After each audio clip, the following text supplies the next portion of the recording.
오늘은 사무엘상 13장 8절부터 15절입니다.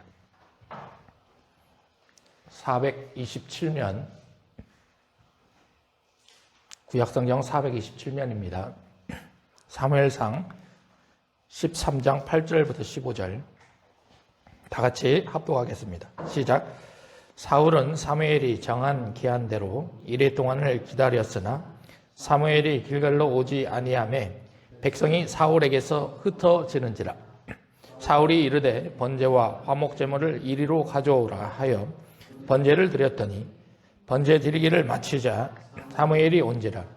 사울이 나가 맞으며 문안하매 사무엘이 이르되 왕이 행하신 것이 무엇이냐 하니 사울이 이르되 백성은 내게서 흩어지고 당신은 정한 날 안에 오지 아니하고 블레셋 사람은 믹마스에 모였음을 내가 보았으므로 이에 내가 이르기를 블레셋 사람들이 나를 치러 길갈로 내려오겠거늘 내가 여호와께 은혜를 간구하지 못하였다 하고 부득이하여 번제를 드렸나이다 하니라. 사무엘이 사울에게 이르되 왕이 망령되이 행하였도다. 왕의 하나님 여호와께서 왕에게 내리신 명령을 지키지 아니하였도다. 그리하였더라면 여호와께서 이스라엘 위에 왕의 나라를 영원히 세우셨을 것이거늘 지금은 왕의 나라가 길지 못할 것이라. 여호와께서 왕에게 명령하신 말을 왕이 지키지 아니하였으므로 여호와께서 그의 마음에 맞는 사람을 구하여 여호와께서 그를 그의 백성의 지도자로 삼으셨느니라 하고 사무엘이 일어나 길갈에서 떠나 베냐민 기브아로 올라가니라. 사울이 자기와 함께 한 백성의 수를 세어보니 600명 가량이라. 아멘. 오늘 말씀의 제목은 끝까지 기다려라 라는 주제로 말씀을 선포하고자 합니다. 뉴턴이 강조했던 법칙 중에 하나가 관성의 법칙입니다. 관성의 법칙이라는 것은 어떤 운동이 주변 상황에 영향을 받지 않고 계속 그 운동을 진행하려고 하는 것이 관성의 법칙입니다. 마치 이런 것처럼 지금 오늘 본문에 나와 있는 사울도 이것과 동일한 모습을 우리에게 보여주고 있습니다. 여러분, 저번 시간에 우리가 알아봤던 것처럼 사울은 이제 왕위로 세움을 받았는데요. 왕위로 세움을 받으면서 이제 하나님을 의지하지 않고 자기 자신을 의지하기 시작합니다. 그 첫 번째 모습은 육적인 탈피입니다. 자기 자신이 왕권을 강행하기 위해서 블레셋과 전쟁을 벌입니다. 그 전에 전쟁을 할 때는 하나님께 여쭈었어요. 그러나 13장에 들어서서는 이제는 하나님께 여쭤보지 않습니다. 이제 왕위에 있는 사울이 자기 자신의 역량을 펼쳐보려고 한다라는 거죠. 그리고 오늘 본문에 들어오는 모습을 보게 된다면 이제는 육적에서뿐만 아니라 영적인 측면에서도 사울은 자기 자신이 하나님을 의지하지 않고 영적으로 자기 자신이 자신의 길을 걸어가려고 합니다. 여러분, 사무엘이 사울에게 말했습니다. 제사를 지내지 말고 일주일 동안 기다려라. 여러분, 끝까지 기다려야 됩니다. 그러나 사울의 입장에서는 조급해요. 왜냐? 자기 앞에 펼쳐져 있는 블레셋의 군사들이 막강합니다. 자기 힘과 생각으로는 도저히 블레셋과의 싸움에서 이길 수가 없다, 이렇게 생각을 하는 것입니다. 그래서 자기 스스로가 제사를 지내려고 합니다. 하나님은요, 각 직분에 따라 직분을 세워주셨습니다.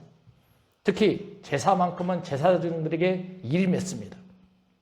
그런데 사울이 그 제사마저도 자기 자신이 드리려고 하는 모습을 오늘 우리에게 보여주고 있어요.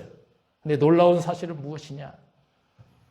사울이 제사를 지나자마자, 끝내자마자 사무엘이 바로 도착합니다. 여러분, 그 끝까지 참지 못한 결과가 이렇게 나오는 겁니다. 그런데 그 결과가 어떻게 됩니까? 하나님께서 세우셨던 왕권이 이제는 사울에게 더 이상 존재하지 않고 하나님의 뜻에 맞는 사람에게로 하나님은 찾으신다. 이런 놀라운 결과를 맞이해버린 겁니다. 여러분, 이런 사무엘이 온 사울의 이 모습을 한번 생각해 보시기 바랍니다. 사울이 어떤 생각을 가졌겠습니까? 아차 싶었을 겁니다. 조금만 더 기다렸다면 이 일이 발생하지 않았을 텐데, 조금만 더 하나님의 뜻에 맞아 순종하는 길로 걸어갔다면 내가 이 엄청난 일을 경험하지 않았을 텐데, 이런 일들이 지금 사울에게 일어나고 있는 거예요. 여러분, 인내라는 단어를 우리는 너무너무 잘 압니다. 구약 성경에 인내의 대표적인 사람은 욥 아니겠습니까? 하나님께서 얼마나 많은 고통과 어려움과 환난과 고난을 주십니까? 그러나 욥은 인내합니다. 끝까지 인내합니다.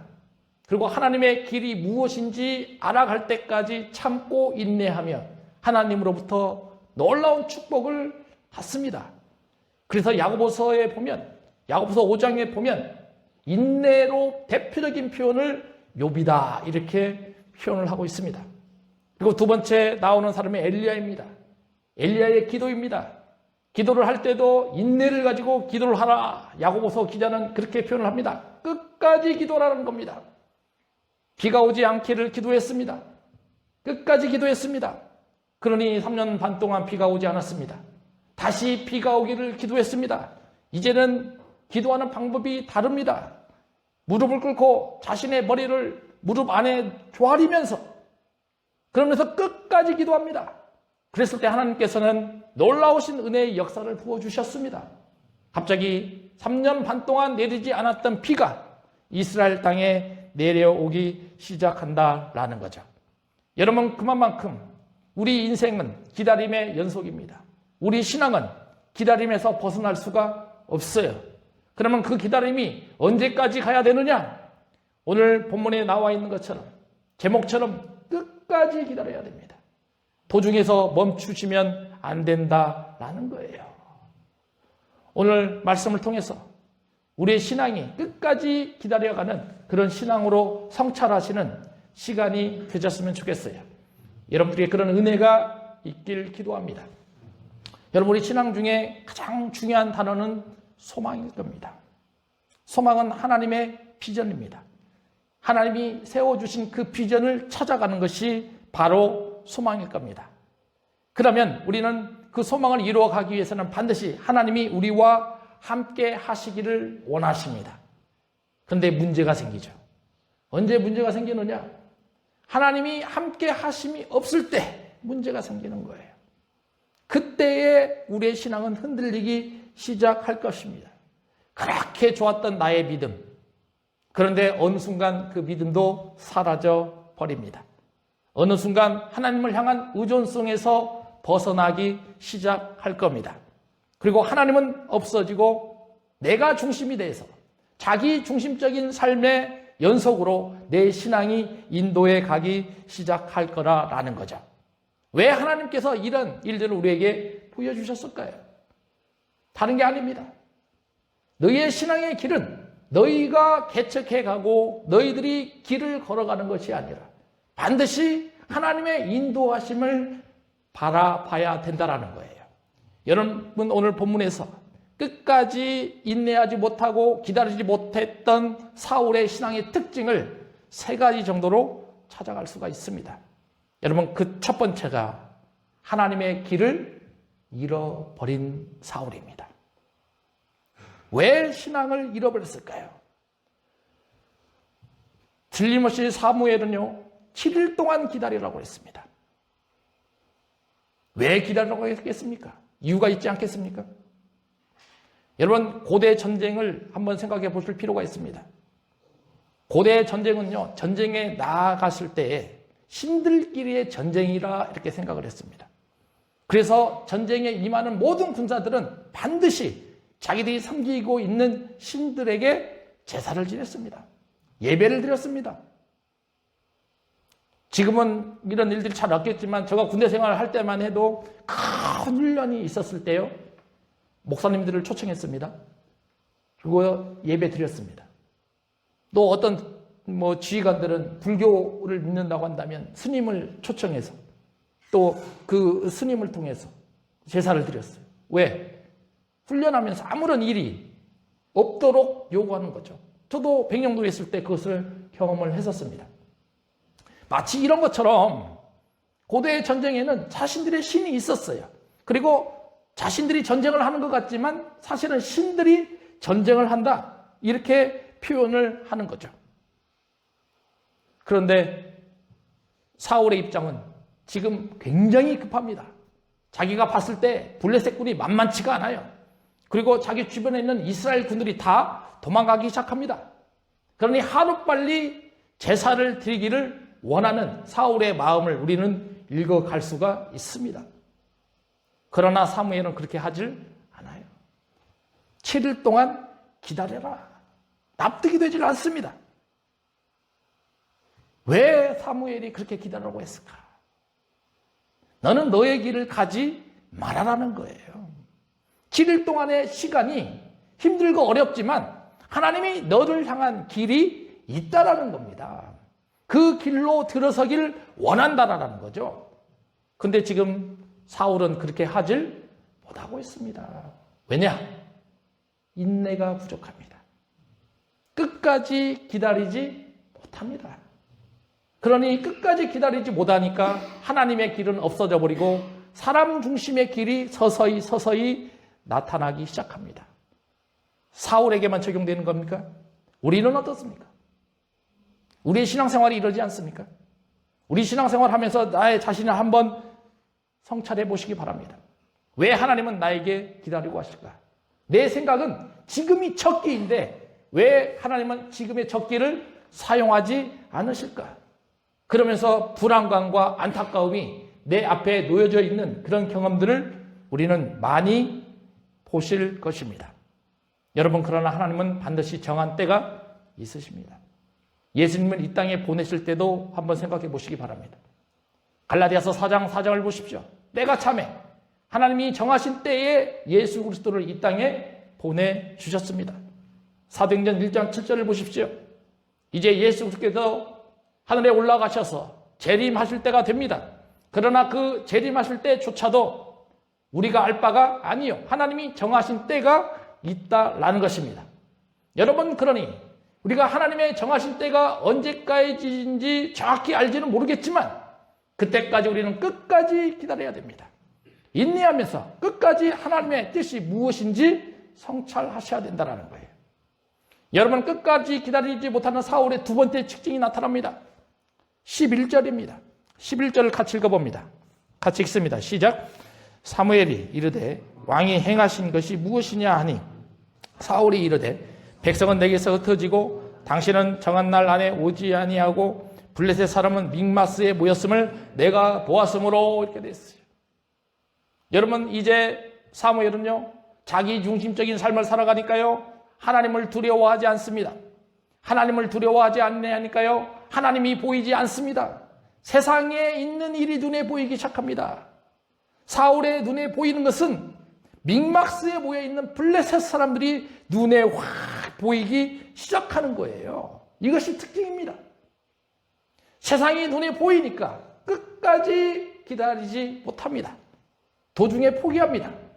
그리고 하나님을 두려워하지 않으니까 나 자신 스스로가 멈추어버리는 이런 일들을 경험한다는 거죠. 이것을 마치 증명이라도 하듯이 12절에 자기 자신이 그렇게 표현을 합니다. 12절도 같이 읽습니다. 시작. 이에 내가 이르기를 블레셋 사람들이 나를 치러 길갈로 내려오겠거늘 내가 여호와께 은혜를 간구하지 못하였다 하고 부득이하여 번제를 드렸나이다. 이렇게 돼 있어요. 사울이여 자기 자신이 말하는 걸 보십시오.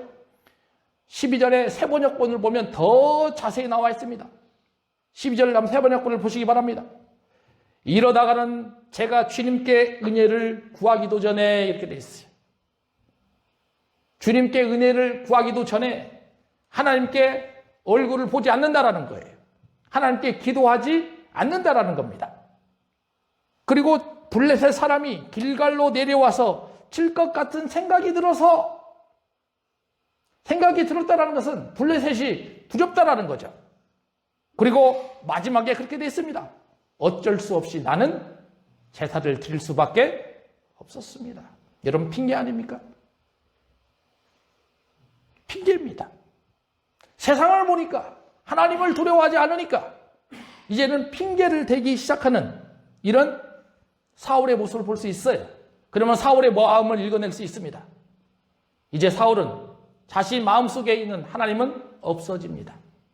그리고 그 제사도 하나님을 향한 기쁨의 제사가 아닙니다. 형식적인 제사입니다. 그 형식적인 제사로 빨리 백성들의 마음에 환심을 사고 싶어하는 사울의 모습을 여기서 우리는 찾을 수가 있다는 거죠. 여러분, 이제 세 번째입니다. 사울은 끝까지 기다리지 못하고 인내하지 못하니까 어떤 결론이 나오냐? 12절 마지막쯤 보입니다. 할 수 없이 제사를 드릴 수밖에 없었습니다. 다시 말하면 회개하지 않았어요. 사람은요, 누구나 다 잘못할 수 있습니다. 사람은요, 누구나 다 죄인이기 때문에 다른 길로 갈 수가 있어요. 그러나 중요한 것은 다른 길로 갈 때에 올바른 길로 찾아 들어서는 것이 훨씬 더 중요합니다. 이것이 바로 뒤에 나오는 다윗과 사울의 결정적인 차이다라는 거예요. 다윗도 잘못을 하지 않습니까? 다윗의 가장 큰 잘못은 두 가지로 보여집니다. 첫 번째는 밧세바를 범한 사건이고, 두 번째는 인구 조사를 했던 사건입니다. 그것도 얼마나 큰 잘못입니까? 그러나 다윗은 회개했습니다. 여러분, 사무엘하 12장 13절 같이 읽어봅니다. 시작. 다윗이 나단에게 이르되 내가 여호와께 죄를 범하였노라 하매 나단이 다윗에게 말하되 여호와께서도 당신의 죄를 사하셨나니 당신이 죽지 아니하려니와, 이렇게 되어 있어요. 밧세바 사건 이후에 선지자 나단에게 자기 자신이 고백합니다. 내가 여호와께 죄를 범하였다. 내가 여호와께 죄를 범하였다. 나는 회개하겠노라. 이렇게 말합니다. 여러분, 사무엘하 24장 10절에도 동일한 모습을 보입니다. 여기도 같이 읽어봅니다. 시작. 다윗이 백성을 조사한 후에 그의 마음에 자책하고 다윗이 여호와께 아뢰되 내가 이 일을 행함으로 큰 죄를 범하였나이다. 여호와여, 이제 간구하옵나니 종의 죄를 사하여 주옵소서. 내가 심히 미련하게 행하였나이다 하니라. 이렇게 됐어요. 보세요. 다윗은 회개했습니다. 그러나 끝까지 인내하지 못하고 기다리지 못하는 사울은 회개의 역사가 있지 않아요. 회개보다는 오히려 핑계를 대면서 자신이 잘못하지 않았음을 스스로가 주장하고 있는 것들을 우리는 알 수가 있어요. 여러분, 이렇게 인내가 부족한 사울의 모습 속에서 우리는 세 가지의 현상을 찾아낼 수가 있었습니다. 그 첫 번째는 하나님의 길에서 점점 멀어진다라는 거예요. 하나님의 길을 찾아가지 아니하고 내 길을 찾아간다라는 겁니다. 두 번째는 세상이 크게 보입니다. 하나님이 보이지가 않아요. 세상의 어려운 일들이 눈에 보이기 시작합니다. 마지막은 자신이 저지른 잘못에 대해서 회개가 이루어지지 않아요. 그리고 자신이 성찰하지도 않습니다. 이것이 바로 지금 사울에게 나와 있는 모습입니다. 그럼 여기서 끝나면 얼마나 좋아요. 여러분, 하나님은 창조 때부터 이미 질서를 만들어 놓으셨어요. 그러니 성경은 질서입니다. 반드시 사람에게도 이 질서가 있어야 합니다. 여러분, 종이 주인을 섬겨야 되는데 종이 주인을 섬기지 않고 월권 행위를 한다고 생각해 보십시오. 그럼 주인 입장에서 얼마나 마음이 아프겠어요. 마찬가지로 우리 신앙생활도 하나님을 섬겨야 되는데 하나님을 섬기지 않고 월권 행위를 한다라고 한다면 하나님 입장에서 얼마나 마음이 아팠겠냐라는 거예요. 여러분, 그래서 예수님 사역을 하실 때 예수님 스스로가 하신 사역이 없어요. 예수님께서 하나님이 하셨던 모든 것들을 보면서 말씀하셨고 하나님이 원하셨던 사역을 하셨던 분이 예수님이셨어요. 그런데 오늘 본문에 봐보면 사울은 이제는 월권 행위를 진행하기 시작합니다. 그것이 13절입니다. 같이 읽어봅니다. 시작. 사무엘이 사울에게 이르되 왕이 망령되이 행하였도다. 왕의 하나님 여호와께서 왕에게 내리신 명령을 지키지 아니하였도다. 그리하였더라면 여호와께서 이스라엘 위에 왕의 나라를 영원히 세우셨을 것이거늘. 이렇게 됐어요. 두 가지로 표현합니다. 첫 번째, 망령되이 행하였다. 어리석게 행하였다. 악하게 행하였다. 이런 뜻입니다. 사울은 악했다라는 거예요. 두 번째는 명령을 지키지 아니하였다. 이렇게 되어 있습니다. 여기서 명령을 지키지 아니하였다는 뜻을 조금 더 분석을 해보면 이 지키다라는 표현이요. 여러분 우리 교회에도 보면은 벽에다가 못을 막 박잖아요. 이런 겁니다. 벽에다가 못을 왜 박습니까? 특히 집을 지을 때 우리는 더 그런 것들을 볼 수 있잖아요. 집을 튼튼하게 세워가기 위해서 못을 박지 않습니까? 여러분 그런데 지금이야 우리가 뭐 콘크리트로 집을 짓고 철근으로 집을 짓죠? 여러분 예전에는 모두가 다 나무로 지어진 집이었어요.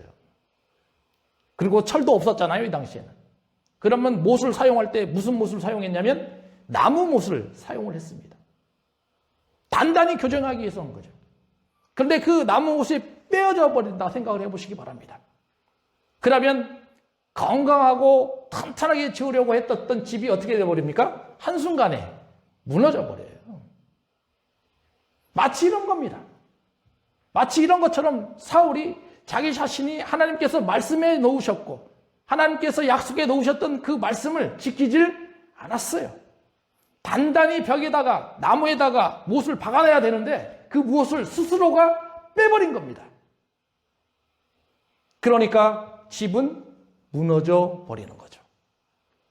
다시 말하면 하나님이 왕권을 약속하셨던 사울이 못을 빼어버리니까 왕권마저 잃어버리는 놀라운 일을 경험하게 된 거예요. 여러분 그런데요. 13절 후반절하고요. 14절에 굉장히 중요한 모습을 우리는 찾아야 됩니다. 우리말 성경에는요. 13절 마지막에 뭐라고 되어 있냐면 그리하였더라면 이렇게 되어 있어요. 그런데요. 이것이요. 지금은이에요. 지금은. 그러면 하나님께서 사울에게 왕권을 올바로 세워가시기 위해서 며칠을 기다리라고 한 거예요? 7일을 기다리라고 한 거예요. 7일이 지나고 그때 제사를 지냈다고 한다면 지금 내가 너에게 이스라엘을 반드시 세워갈 왕권을 세워갈 거라 약속하시는 겁니다. 그런데 그것을 참지 못하고 7일을 참지 못하고 여러분 마지막 날 아닙니까? 거의 가까이 오지 않았습니까? 그런데 마지막 그 시간을 참지 못하고 제사를 스스로 지내져 버리니까 지금 내가 너에게 왕권을 세워주려고 계획했던 거 이제는 물거품이 되었다라는 거예요. 그리고 14절에도 뭐가 나옵니까? 지금이 나와요. 똑같은 지금입니다. 앞에는 for now입니다. 그러나 뒤에는 but now입니다. for는 왜냐하면이에요. 왜냐하면 지금 내가 너에게 이런 왕권을 주겠다 약속하는 겁니다. 그러나 14절은 but now입니다. 그러나 지금은 그게 아니다라는 거예요. 이제 하나님은 하나님의 뜻에 맞는 사람을 찾으시겠다는 사울을 향한 메시지입니다. 여러분 끝까지 기다리지 아니하는 결과가 이렇게 되는 겁니다. 여러분 우리도 어떻습니까? 우리 가정을 향해서 하나님이 주시는 비전이 있지 않습니까? 저를 향해서 우리를 향해서 주시는 하나님의 비전이 있지 않습니까? 여러분 그 비전을 이루어 가기 위해서는 끝까지 인내하시며 기다리셔야 됩니다. 그래야 하나님이 약속하셨던 그 일들을 성취해 가신다라는 거예요. 마태복음 7장 24절입니다. 25절까지요. 같이 읽어봅니다. 시작. 그러므로 누구든지 나의 이 말을 듣고 행하는 자는 그 집을 반석 위에 지은 지혜로운 사람 같으니 비가 내리고 창수가 나고 바람이 불어 그 집에 부딪히되 무너지지 아니하나니 이는 주추를 반석 위에 놓은 까닭이요. 이렇게 돼 있어요. 우리가 너무나 잘 아는 산상수훈의 결말 아닙니까? 두 가지 집이 있잖아요. 첫 번째 집은 반석 위에 지은 집이고 두 번째 집은 모래 위에 지은 집입니다. 여러분 그런데요. 반석 위에 지은 집이나 모래 위에 지은 집이나 상황은 똑같습니다. 비가 나고 창수가 나고 바람이 불면서 각 집에 똑같은 상황이 불어 닥친다라는 거죠. 그런데 차이가 있어요. 그 차이는 나의 이 말을 듣고 행하는 자, 나의 이 말을 듣고 행하지 아니하는 자, 이것이 차이입니다. 나의 이 말을 듣고 행하지 아니하였다라는 것은 끝까지 인내함으로 기다리지 못했다라는 겁니다. 도중에서 포기했다라는 겁니다. 그러니까 하나님이 세워가시려고 하시던 그 집이 어떻게 됩니까? 무너져 버리는 거예요. 우리도 명심하셔야 됩니다. 하나님이 우리를 향해 세워가시려고 했던 집들이 있을 겁니다. 그러나 끝까지 기다리지 못하면 그 집들이 못이 빠졌던 것처럼 무너져 버리게 될 거라는 거예요. 여러분, 그러니 끝까지 기다리는 신앙을 가지십시오. 여러분, 이제 마지막으로 기다림을 견디는 믿음의 태도는 무엇인가를 4가지로 적어봤습니다. 그러면 어떻게 견뎌야 되냐 이거예요. 여러분, 첫 번째, 하나님을 향한 신뢰를 가져야 됩니다. 신뢰를 있어야 돼요. 믿음이 있어야 된다는 거예요. 너희는 가만히 있어. 내가 하나님 됨을 알지어다. 하나님을 보라라는 거예요. 하나님의 하나님 되심을 경험하라는 겁니다. 신뢰는 단순한 감정이 아니에요. 하나님의 성품에 대한 확신입니다. 이런 확신을 가지고 끝까지 기다려야 됩니다. 여러분, 두 번째는 감사로 기다려야 됩니다. 이 감사는 다른 게 아니에요. 무기력한 시간을 예배의 시간으로 이끌어 갈 수가 있어요. 여러분, 사울이요, 감옥에 갇혔을 때 찬양합니다. 기도합니다. 그때 놀라운 일들이 일어납니다. 갑자기 갇혀 있었던 옥새가 문이 풀리기 시작합니다. 감사란 이런 겁니다. 갇혀 있었던 문들이 풀려가기 시작하는 것이 감사로부터 나온다라는 거예요. 여러분, 그러니 감사를 통해서 이 어려운 일들을 이겨내셔야 된다라는 겁니다. 여러분, 세 번째는 기도로 기다려야 됩니다. 기도로 무장해야 됩니다. 항상 기도하고 낙심하지 말아야 될 것을 예수님께서 말씀하셨습니다. 기다림이 길면 길수록 우리는 훨씬 더 기도에 집중하셔야 된다라는 겁니다. 기도를 많이 했을 때 현실의 상황이 바꾸어지지는 않아요. 그러나 변화시켜 갑니다. 하나님께서 기도를 통해서 서서히 변화의 과정으로 인도해 간다라는 거예요. 여러분, 마지막으로 순종함으로 기다릴 줄 알아야 됩니다. 순종해야 합니다. 순종의 길을 멈추면 안 된다라는 거예요. 아브라함을 보십시오. 아브라함이 약속의 땅 가나안에 들어왔을 때 장막을 칩니다. 제단을 쌓습니다. 여러분, 장막을 치고 제단을 쌓는다는 것이 아주 뭔가 대단한 일은 아니에요. 그러나 작은 일에 충성합니다. 작은 일에 순종합니다. 그런데 하나님은 그걸 보셨습니다. 그리고 끝까지 견디고 이겨냈을 때 아브라함을 믿음의 조상으로 세워 가셨습니다. 그리고 약속의 땅에 그의 후손들을 통해서 하나님의 나라를 세워 가셨다라는 거예요. 여러분, 이 4가지의 단어들을 유념하셨으면 좋겠어요. 첫 번째는 신뢰입니다. 두 번째는 감사입니다. 세 번째는 기도이고 마지막은 순종입니다. 그림을 보시기 바랍니다. 우리가 너무나 잘 아는 두 작품이에요. 첫 번째는 미켈란젤로의 최후의 심판이고요. 옆에 있는 것은 레오나르도 다빈치의 최후의 만찬이에요. 여러분, 우리는 이 그림을 너무도 많이 봤고요. 너무도 잘 알아요.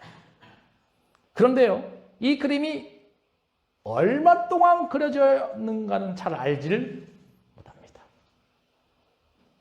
대부분 그러지 않습니까? 레오나르도 다빈치가 그린 최후의 만찬은요, 10년 걸렸습니다. 저 그림을 그리는데 10년이 걸렸어요. 여러분, 할 수 있습니까?